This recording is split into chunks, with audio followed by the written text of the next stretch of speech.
Hello friends, मैं विवेक कुमार आप सभी का स्वागत करता हूं आपके अपने चैनल रोजगार की तलाश में। आज हम बात करने वाले हैं फ्रेंड्स यहां पे सॉफ्टवेयर इंजीनियरिंग के सीरीज 3 के बारे में।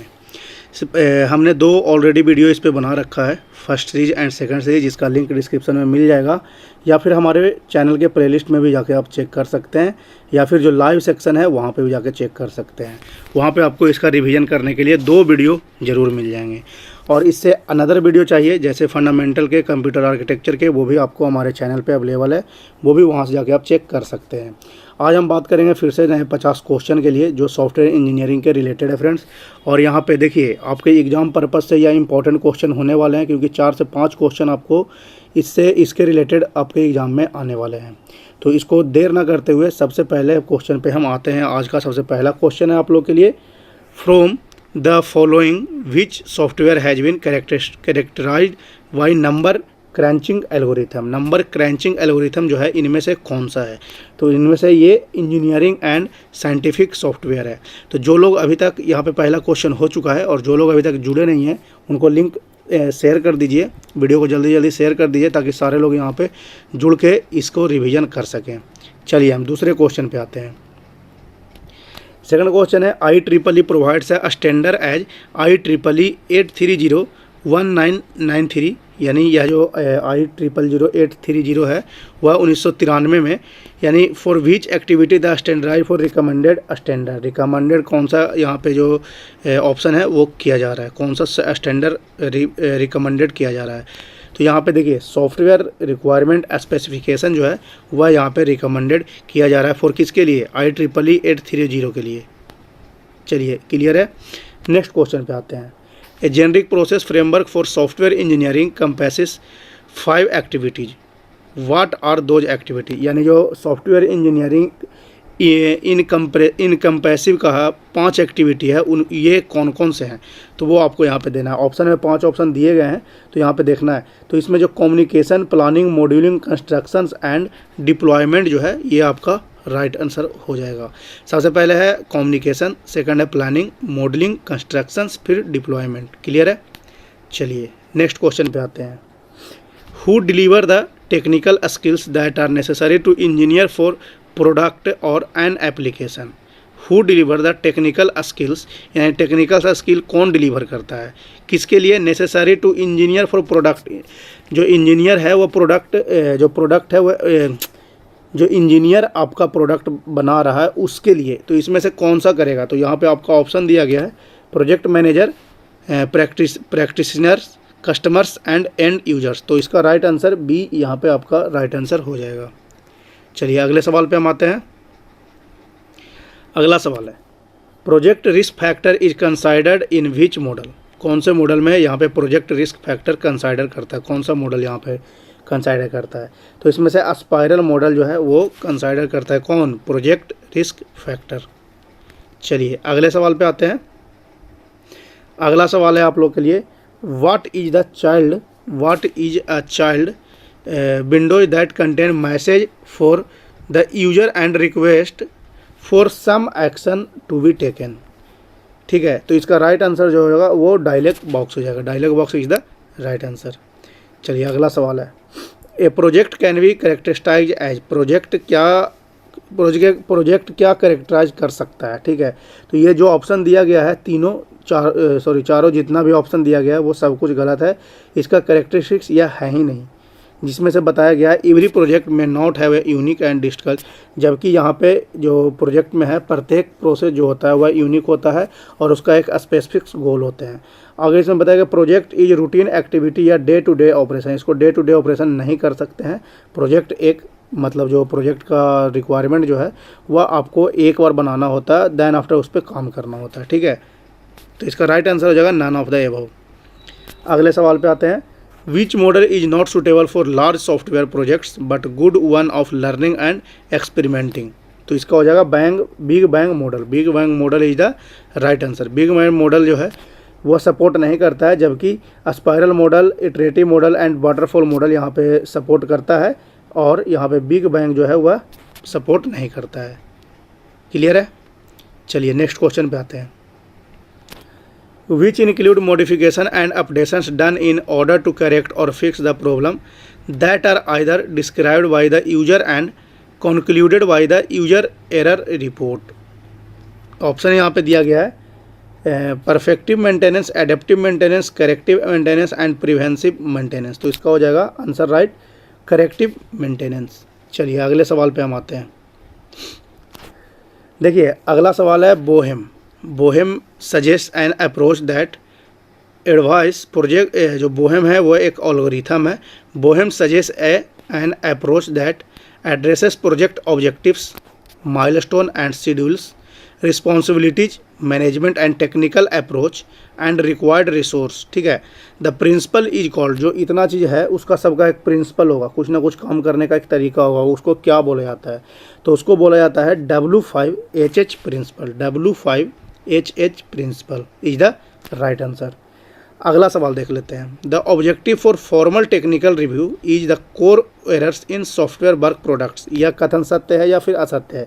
तो यह कथन फ्रेंड्स आपका असत्य है, तो इसलिए इसका आंसर फॉल्स हो जाएगा। देखिए यहाँ पे जो हम आपको क्वेश्चन करवा रहे हैं यह आपको रिवीजन करना अति आवश्यक है। ठीक है, क्योंकि यहाँ पे टाइम बहुत ही कम बचा है। एक बार ज़रूर इस वीडियो को देखने के बाद भी रिवीजन यहाँ पे कर लीजिएगा, तो आपको अच्छे से यह क्वेश्चन आपके दिमाग में सेट हो जाए। और यहाँ पे अभी तक जो कैंडिडेट जुड़े नहीं हैं वीडियो के साथ, वो जल्द से जल्द यहाँ पे लाइव सेशन में जुड़ जाइए।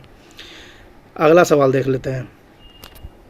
Case tools are set of automated software application program that are not used to support, accelerate and smooth than the SDLC activities. यह कथन क्या है? यह नो है, मतलब कथन सत्य नहीं है। चलिए अगले सवाल पे हम आते हैं। From the following given 3 major category of risk. Risk का 3 मेजर कैटेगरी दिया गया है, उसमें से कौन कौन सा है? यहाँ पे ऑप्शन आपको 4 मिलेंगे, इसमें से आपको 3 को चूज करना है। Schedule risk, project risk, technical risk and business risk. तो यहाँ पे देखिए जो रिस्क का कैटेगरी जो है वह शेड्यूल रिस्क नहीं होता है, बाकी तीनों यहाँ पे होते हैं, जैसे project risk, technical risk and business risk is the right answer. अगले सवाल पे आते हैं। Activities and action taken on the data are represented by circle और round as rectangular is called. उसको क्या बोला जाता है? तो राउंड एज में जो रेक्टेंगुलर होती है डाटा रिप्रेजेंटेशन के लिए वह होती है राउंड, ऐसे उसको बोला जाता है प्रोसेस। ये वाला पार्ट को प्रोसेस बोला जाता है। ठीक है, एक होता है इसका एंटिटीज, यानी ER मॉडल जब आप क्लियर कीजिएगा तो उसमें आपको यहाँ पे आएगा। ठीक है, तो ये होता है एंटिटीज। क्लियर है? चलिए अगले सवाल पे आते हैं।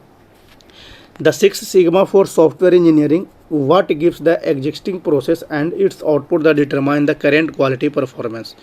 जो करेंट क्वालिटी परफॉर्मेंस मेजर करता है, सॉरी मेजर ही इसका राइट आंसर हो जाएगा, पहले ही हमने बता दिया।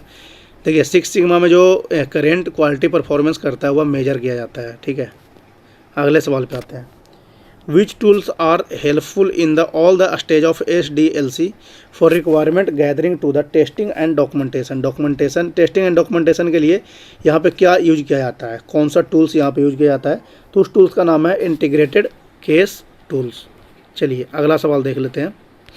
नेक्स्ट है OOD languages provides a mechanism where method performing similar task. कह रहा है कि OOD लैंग्वेज जो है प्रोवाइड करता है कौन सा मैकेनिक्स जो सिमिलर टास्क परफॉर्म करता है बट वेरी इन आर्गूमेंट। ठीक है, and that can be assign to the same name is called. उस नाम को क्या कहा जाता है? तो उसको कहा जाता है polymorphism. Polymorphism is the right answer. चलिए अब यहाँ पे देखिए पूछा जा रहा है SMI का full form, abbreviate the term of SMI। SMI इसमें से राइट आंसर कौन सा होगा? तो SMI को यहाँ पे कहा जाता है software maturity index. Software maturity index is the right answer यहाँ पे हो जाएगा फ्रेंड्स। अगला सवाल देखते हैं। What computer based system can have a profound effective on the design that is chosen and also the implementation approach will be applied। कि कह रहा है यहाँ पे कंप्यूटर बेस्ड सिस्टम में, ठीक है, जो प्रोफाउंड इफेक्ट जो होता है डिज़ाइन में, उसमें से जो इम्प्लीमेंटेशन होती है उसमें से क्या कौन सा एलिमेंट यहाँ पे भाग लेता है? ठीक है, तो उसको कहा जाता है बिहेवियरल एलिमेंट। बिहेवियरल एलिमेंट यहाँ पे इसका राइट आंसर हो जाएगा। देखिए अगला क्वेश्चन जो है वह कथन है। ठीक है, SRS is a document creates by system. ठीक है। SRS जो है डॉक्यूमेंट क्रिएट करता है सिस्टम में after the requirement are collected from various stakeholder. कहने का मतलब ये हुआ कि काफ़ी सारे स्टैक होल्डर का रिक्वायरमेंट जो है वह कलेक्ट करता है किस चीज़ को क्रिएट करने में, SRS डॉक्यूमेंट को क्रिएट करने में। तो यह कथन सत्य हो जाएगा। क्लियर है यहाँ तक। अगला सवाल है which structures is organisational paradigm on a team loosely and depend on individual initiative of the team member. तो उसका राइट आंसर होगा रैंडम पैराडायग्राम। चलिए अगला सवाल देख लेते हैं। Give the name of the diagram that represent that flow of activities described by the use cases and at the same time that factor are involve in UML। ठीक है, तो इसमें इसका राइट आंसर हो जाएगा, पहले ऑप्शन देख लीजिए, state diagram, swim lane diagram, activity diagram and component diagram. तो इसका राइट आंसर हो जाएगा बी, swim lane diagram is the right answer. इसको फटाफट अंदाज में आपको करना होगा क्योंकि समय आपके पास बहुत कम है। सोच समझिए और यहाँ पे इसका जो क्वेश्चन आंसर है वह जल्द से जल्द आप लोग इसको कवर कीजिए। अगला है which phase is refers to the support phase of software development. Software development phase का यहाँ पे सपोर्ट कौन सा करता है, कौन सा फेज करता है, तो वह है मेंटेनेंस फेज। मेंटेनेंस फेज इधर राइट आंसर। ठीक है, अगला सवाल है which model is also called the classic life cycle और the waterfall model. Classic life cycle या फिर वाटरफॉल मॉडल जो है उसको क्या कहा जाता है, कौन सा मॉडल और कहा जाता है, तो उसको कहते हैं लीनियर सीक्वेंशियल डेवलपमेंट। अगला सवाल हम आते हैं what is the average effective goal activity rate in the involving E-टैप system is invariant over the lifetime of the product. उसको कहा जाता है ऑर्गेनाइजेशनल स्टेबिलिटी। चलिए अगले सवाल पे हम देख लेते हैं which documents is created by system analytics after the requirements are collected from the various stakeholder. ये हमने ऑलरेडी पहले ऊपर में क्वेश्चन करवा रखा है। ठीक है, तो इसका राइट आंसर जो है ए ही रहेगा। Which is a focus toward the goal of organisation. तो उसको कहा जाता है फिजिबिलिटी स्टडी। ऑर्गेनाइजेशन का गोल जो है उसको कहा जाता है फिजिबिलिटी स्टडी। अगला सवाल है the architectural model is derived from which of this source. ठीक है, आर्किटेक्चरल मॉडल जो है क्या डिराइव्ड करता है इसमें से, इसका जो ऑप्शन दिया गया है, तो जितने भी ऑप्शन दिए गए हैं सारे यहाँ पे सही हैं, तो इसका आंसर हो जाएगा ऑल ऑफ द मेंशन। चलिए अगला सवाल हम देख लेते हैं which is the correctness, completeness, consistency of the requirement model will have a strong influence on the quality of all work product that follow. क्या फॉलो करता है यहाँ पे, तो रिक्वायरमेंट क्वालिटी यहाँ पे फॉलो करता है। इसको करेक्टनेस करने के लिए सॉरी, तबीयत एक्चुअली थोड़ी सी ख़राब चल रही है, इसके कारण दिक्कत हो सकती है बीच में। रिक्वायरमेंट क्वालिटी जो है वह क्या फॉलो करता है, तो करेक्टनेस और कंप्लीटनेस एंड कंसिस्टेंसी यहाँ पे फॉलो करता है फ्रेंड्स। अगला सवाल देख लेते हैं an entity of ER model, entity relation model, इसका फुल फॉर्म हो जाएगा एंटिटी रिलेशन मॉडल। यानी कह रहा है, पूछ रहा है इसमें an entity in ER model is a real world बिगेन which has some properties called. उसको क्या बोला जाता है, तो उसको सबसे पहले एट्रीब्यूट्स बोलते हैं। ER मॉडल का जो एंटिटी है वह यहाँ पे एट्रीब्यूट कहलाता है। अगला सवाल है what is the most common measure of for correctness. Correctness के लिए मोस्ट कॉमन मेजर जो है वह क्या है, तो उसको हम बोलते हैं डिफेक्ट पर KLOC। क्लियर है यहाँ तक। चलिए अगला सवाल देख लेते हैं which documentation works as a key tool for software designer, developer and their testers team to carry out their respective task. उसको क्या कहा जाता है, requirement documentation. Requirement documentation is the right answer friends. चलिए नेक्स्ट क्वेश्चन पे देख लेते हैं which tools are used for implementation, testing and maintenance. Implementation, testing and maintenance के लिए कौन सा टूल यहाँ पे यूज किया जाता है, तो उसको बोला जाता है लोअर केस टूल्स। ये हमने कल भी करवाया था। Which risk gives the degree of uncertainly and the project schedule will be maintain so that the product will be deliver in time. Product deliver करता है टाइम टू टाइम, उस चीज़ को क्या कहा जाता है, तो उसको बोलते हैं schedule risk. Schedule risk is the right answer. Next है you are working in Career Ride as a project manager, company wants to develop a project, you are also involve in planning team, what will be your first step in project planning. जब आप पहला project planning में पहला step इसमें से कौन सा choose कीजिएगा। यहाँ पे आपको ऑप्शन दिया गया है। ऑप्शन दिया गया पहले कि you are working in career right. Career right working करने के लिए, प्रोजेक्ट मैनेजर को वर्किंग करने के लिए, फिर एक company wants to develop a project, उसके बाद डेवलप करेगा तो इसको क्या कहा जाता है। तो पहले सबसे पहले इस्टेब्लिश करेंगे किसी ऑब्जेक्टिव्स को, उसके बाद उस प्रोडक्ट का स्कोप देखेंगे कि क्या स्कोप होगा। आफ्टर दैट उसमें प्रोजेक्ट प्लानिंग यहाँ पे आपका फर्स्ट स्टेप हो जाएगा। A is the right answer. देखिए यहाँ पे configuration management is a essential part of system maintenance. It is aided with version control tools. The control version, semi version और पैच्ड मैनेजमेंट क्या है। यहाँ पे यह जो कथन है वह ट्रू है। अगला सवाल है which model is also known as verification and validation model. Verification and validation model इनमें से कौन सा है। तो उसको कहा जाता है वी मॉडल। वी मॉडल को यहाँ पे वेरिफिकेशन एंड वैलिडेशन मॉडल कहा जाता है। इसका शॉर्ट ट्रिक्स भी याद रखिएगा, कैपिटल वी है पहले से, वी मॉडल कहलाएगा। अगला सवाल है software project management is the process of manage all activities that are involve in software development. They are called क्या। Time, cost, quality management. तीनों यहाँ पे इसका राइट आंसर हो जाएगा। चलिए नेक्स्ट क्वेश्चन देखते हैं।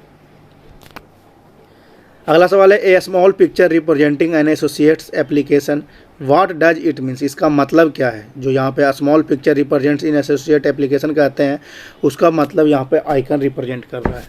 ठीक है, icon is the right answer. Next question है what is meaning of requirement elicitation in software engineering. Software engineering में एलिकेशन रिक्वायरमेंट जो है वह क्या है, उसका मतलब क्या है। उसका मतलब है gathering of requirement, understanding of requirement, या फिर getting the requirement from client. तीनों शब्द यहाँ पे सही है आपका। तो all of the above is the right answer. अगला सवाल है which of the following is project estimation techniques. Project estimation techniques जो है इनमें से कौन सा है। तो उसको बोला जाता है प्रोजेक्ट एस्टिमेशन टेक्निक्स को empirical estimation techniques, heuristics and analytic estimation testing. यानी all of the above is the right answer यहाँ पे आपका हो जाएगा। अगला सवाल है the maximum number of objects that can participate in relation is called. जो मैक्सिमम नंबर ऑफ ऑब्जेक्ट्स है जो पार्टिसिपेट करता है रिलेशन को, उस चीज़ को कार्डिनलिटी कहते हैं। कार्डिनलिटी कहते हैं। ठीक है, चलिए आगे हम देख लेते हैं व्हाट इज लेजेंसी सिस्टम। लेजेंसी सिस्टम इसमें से क्या है। तो लेजेंसी सिस्टम इसमें से क्या होगा। Legacy system refers to the outdated application software that is used instead of available upgraded version. Legacy system का यहाँ पे परिभाषा हो जाएगा फ्रेंड्स। अगला सवाल है which of the following can not be applied with the software according to software engineering layer. उसको बोलते हैं हम manufacturing. Manufacturing is the right answer. Which software is use to control products and systems for the consumers and industrial market. कह रहा कि इसमें से कौन सा ऐसा सॉफ्टवेयर है जो यूज किया जाता है कंट्रोल प्रोडक्ट एंड सिस्टम को कंज्यूमर्स एंड इंडस्ट्रियल मार्केट में। उसको कहते हैं embedded software. Embedded software is the right answer. Next है which software embeds the program to adequately manipulate information. इसका राइट आंसर हो जाएगा डाटा स्ट्रक्चर। अगला सवाल है which coding element is generally omitted at the end of line. End of line यहाँ पे कहा जा रहा है। देखिए इस बात को जरूर ध्यान रखिएगा। जो कोडिंग आपका है, ठीक है, उसमें से एंड ऑफ लाइन क्या मतलब जनरली पर्पस उसका क्या है। ठीक है, तो उसको बोलते हैं white space. White space is the right answer.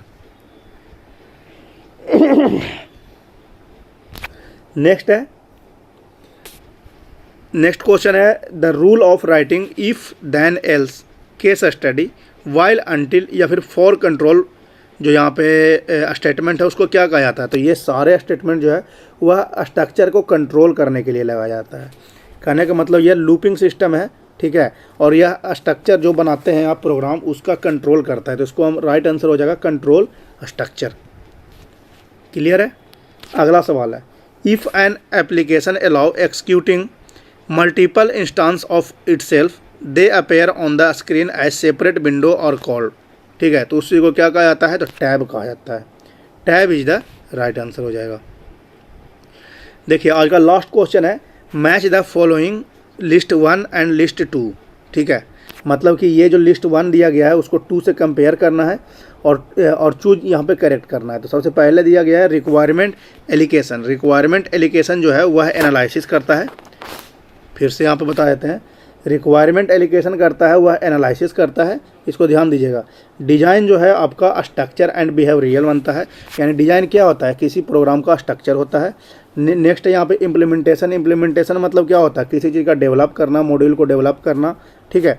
और लास्ट यहाँ पे बताया गया मेंटेनेंस। मेंटेनेंस क्या करता है, यानी परफॉर्मिंग करता है, मेंटेनेंस परफॉर्म करता है। तो ये थी यहाँ पे 50 क्वेश्चन आप लोग के लिए डेली बेसिस का। तो इस तरह से और भी क्वेश्चन आपको अगले वीडियो में देखने को मिलेंगे, फिर से 50 क्वेश्चन, ठीक है, सॉफ्टवेयर इंजीनियरिंग के रिलेटेड। तो अभी तक जो लोग सब्सक्राइब चैनल को किए नहीं है कर लें, और नेक्स्ट वीडियो को जुड़ने के लिए यहाँ पे चैनल को सेव कर लें और अपने दोस्तों के साथ इस वीडियो को ज़रूर शेयर कर दें। फ्रेंड्स, मिलते हैं आपसे नेक्स्ट वीडियो में, तब तक के लिए धन्यवाद। जय हिंद।